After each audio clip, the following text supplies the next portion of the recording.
Halo semua, happy weekend. Selamat berakhir pekan.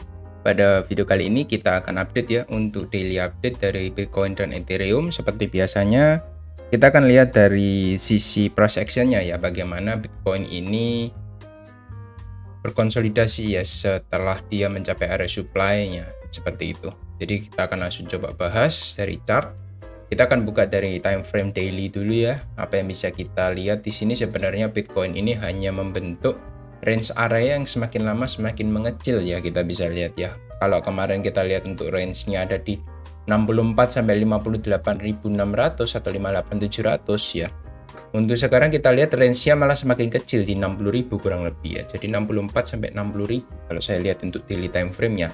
Dan untuk RSI-nya kita lihat di momen-momen konsolidasi ini ada besar kemungkinan untuk RSI ini akan kembali di reset lagi ya. Kita bisa mengharapkan bahwa Bitcoin ini akan mereset mungkin ke area nggak bisa terlalu rendah juga karena ini hanya konsolidasi, mungkin seperti di momen-momen seperti ini ya, ketika dia berkonsolidasi RSI-nya sudah overbought ya, sudah terlalu banyak orang membeli, jenuh beli, dia berkonsolidasi selama beberapa saat sehingga RSI-nya dia kembali turun, lalu dia kembali push ke atas lagi seperti itu.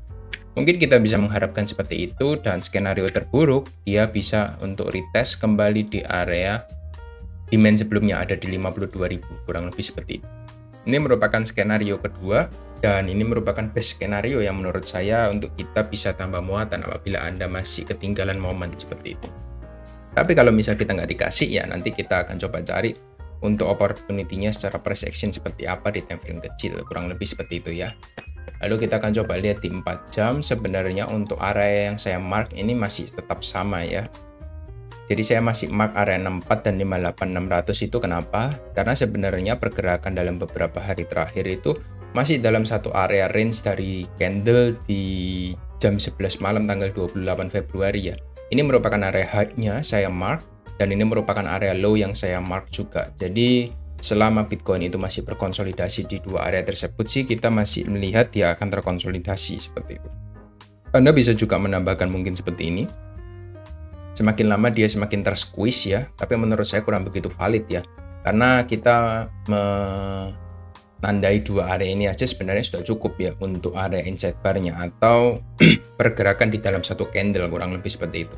Saya lebih suka kita menandai dia masih dalam area konsolidasinya seperti itu. Karena kalau dia breakdown ke bawah pun sebenarnya kita masih cukup normal lah menurut saya, karena dia masih dalam area konsolidasi juga seperti itu. Dan kalau kita lihat di time frame 4 jam ini sebenarnya RSI-nya sudah lebih dulu ya dia untuk di reset ya.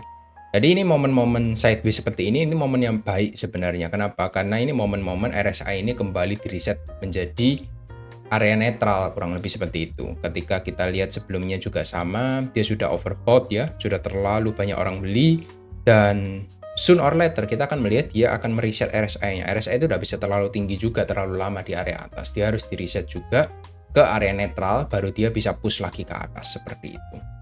Kurang lebih seperti itu. Untuk Bitcoin saya melihatnya dia masih dalam satu range area sideways dan tidak ada yang perlu dikhawatirkan sebenarnya untuk Bitcoin ya. Pantau aja untuk areanya masih tetap sama dan kurang lebih seperti itu. Nanti besok kalau ada pergerakan lagi yang signifikan kita akan selalu updatekan di dalam video ini. Thank you. Dan untuk Ethereum kita akan juga bahas ya. Untuk Ethereum kita coba buka di daily. Ini juga mirip-mirip dengan Bitcoin ya, dia masih dalam area satu range ya. Di sekitar 3.500 sampai di area 3.200 ya, 3177 ini merupakan area low-nya. Dia masih bergerak dalam area high dan low yang sama di satu candle daily ya, penguatan daily. Jadi secara weekly ini sudah terkena area target ya di 3.500 dan sudah reach. Kita lihat untuk weekly RSI-nya juga sudah overbought juga. Saya masih belum terlalu yakin apa dia bisa diberikan koreksi lagi ya, karena momentumnya masih sangat-sangat kuat ya dibandingkan dengan Bitcoin. Ini banyak candle hijaunya dibanding candle merahnya, dan ya nggak ada yang perlu dikhawatirkan sebenarnya. Divergent pun tidak ada, tapi nanti kita akan melihat ya dia juga harus mereset untuk RSI-nya seperti itu. Kalau kita lihat di daily juga sama seperti Bitcoin ya, dia juga sudah mulai mereset area RSI-nya. Jadi kita akan melihat untuk sooner or later apakah dia bisa push lagi ke atas atau dia malah breakdown menuju area support di 3178. Kurang lebih seperti itu untuk Ethereum ya. Satu yang ingin saya bahas selain Bitcoin dan Ethereum untuk dua area yang masih sama, yaitu dominance ya. Dominance ini penting untuk kita lihat karena ketika dominance ini naik, maka Ethereum dan kawan-kawan apalagi altcoin itu akan rontok ya. Kenapa kok bisa saya bilang untuk rontok ya? Karena ketika money flow itu berpindah lagi ke dalam Bitcoin ya, mereka masuk ke Bitcoin lagi, maka uang-uang dari altcoin itu akan ditarik untuk masuk ke dalam Bitcoin untuk memompa Bitcoin naik ke atas seperti itu. Jadi logika gampangnya seperti itu. Maka kita bisa lihat untuk ada koreksi di dalam altcoin seperti itu, dan juga Ethereum kan juga termasuk altcoin ya, dia mother of altcoin seperti itu. Kalau kita lihat untuk sekarang ini dia sudah berada di area support yang kuat ya. Area support kuatnya ada di sini di sekitar 53%. Dia sudah dekat dengan area 53% dan RSI-nya ini sudah siap untuk pumping kembali ke atas seperti itu. Jadi Anda yang punya altcoin bisa berhati-hati ya, apalagi bermain di future. Bisa coba mengecilkan resikonya mulai dari sekarang ya, karena ada potensi untuk altcoin itu akan terkoreksi ya, kurang lebih seperti itu yang saya lihat dari Bitcoin dominance-nya. Kalau kita coba cek juga dari weekly time frame, ini masih dalam satu range area sih sebenarnya ya, dan untuk target yang saya optimis ya, dia bisa pumping lagi sampai kurang lebih di 58% ya ketika halving nanti. Baru setelah itu kita lihat akan ada koreksi dari Bitcoin dominance seperti itu kurang lebih. Saya melihatnya masih sama ya, 72 ini merupakan area high yang utama, tapi menurut saya ini skenario yang terburuk ya, dia bisa naik sampai sana. Jadi 58 ini sudah termasuk skenario yang cukup ideal kalau dia bisa pumping ke sana. Jadi ini bisa dijadikan target untuk area Bitcoin dominance-nya, ada sekitar 8% lagi potensi kenaikannya seperti itu. Ketika nanti dia sudah mencapai top dan koreksi, di situ kita bisa lihat untuk alt season itu mulai performing well ya, lebih baik daripada Bitcoin seperti itu kurang lebih. Dan satu lagi Ethereum USD ya, kita lihat untuk Ethereum Bitcoin ya. Kita lihat untuk Ethereum Bitcoin ini untuk pergerakannya sebenarnya ini masih di area support kuat ya.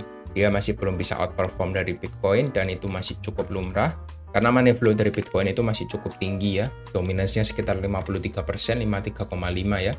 Jadi cukup lumrah apabila money flow itu masih tertahan di sana dan pergerakan Ethereum terhadap Bitcoin itu bisa terkoreksi lagi mungkin sampai area di support selanjutnya, kurang lebih di sini.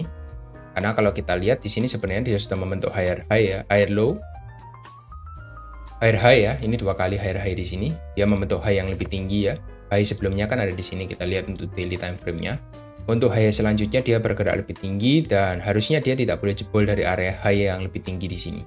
Jadi apabila ini ingin melanjutkan penguatannya, dan saya melihat ada potensi untuk Ethereum ini melanjutkan penguatannya ya, breakout dari area trendline yang sangat besar di sini. Dan kalau kita lihat nanti dia bisa breakout dari area range di sini, maka kita bisa simpulkan bahwa altcoin season itu akan segera running gitu. Dan apabila Anda pemegang altcoin, ya Anda bisa panen nanti di sana, kurang lebih seperti itu. Tapi untuk jangka waktu dekat sih saya tidak menyarankan Anda terlalu banyak entry di altcoin dulu ya, karena altcoin itu masih ada potensi untuk diberikan koreksi sekali lagi sebelum dia pumping seperti itu. Kurang lebih seperti itu ya untuk update-nya dari Bitcoin dan Ethereum.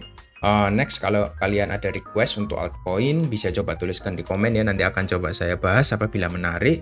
Dan mungkin nanti akan coba saya buatkan untuk top 3 altcoin ya, pilihan saya yang masih belum pumping itu, nanti akan coba saya buatkan video khusus di next videonya. Thank you semuanya dan good luck.